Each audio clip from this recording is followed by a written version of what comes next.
Ahojte, moje meno je Christopher a moja nominácia ide Adriane Tibenskej, ktorá je v Svapnito zodpovedná za koordináciu dobrovoľníkov. Svapnito je teda nezisková organizácia, ktorá sa zameriava na podporu a udržateľnosti oblečenia, a to najmä pomocou organizácií eventov ako sú Swapy, ale zároveň aj podporou komunity upcyclingu na Slovensku. Ten dôvod, prečo som nominoval Adriánu na túto cenu, je ten, že vždy má ľudí na prvom mieste.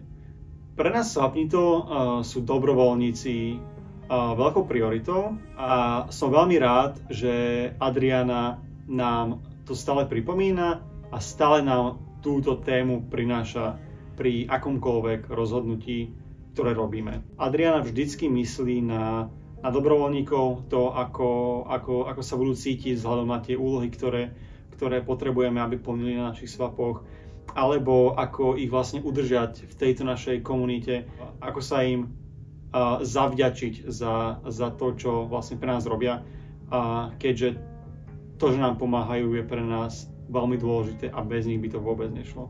Aby som uviedol jeden príklad toho, ako sa Adriana stará o našich dobrovoľníkov počas našich udalostí, tak rád by som vyzdvihol to, že vždycky sa uistí, že každý dobrovoľník má všetko, čo potrebuje, a ak sa niečo prihodí, tak vie vždycky promptne a rýchlo zareagovať na danú situáciu, a zároveň keď niekto nevládze alebo sa cíti smutný, tak vždy vie daného človeka rozveseliť.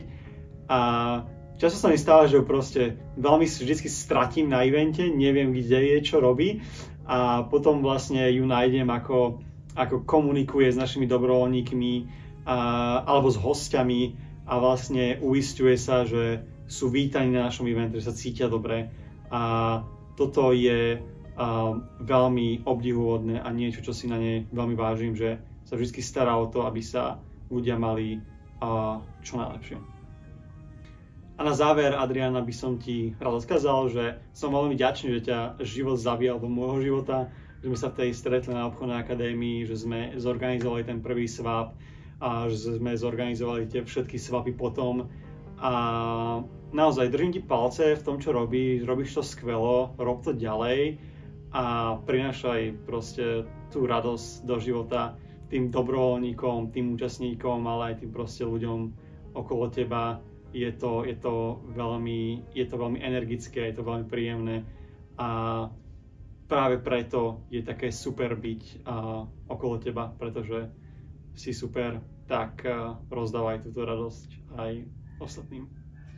Ahojte.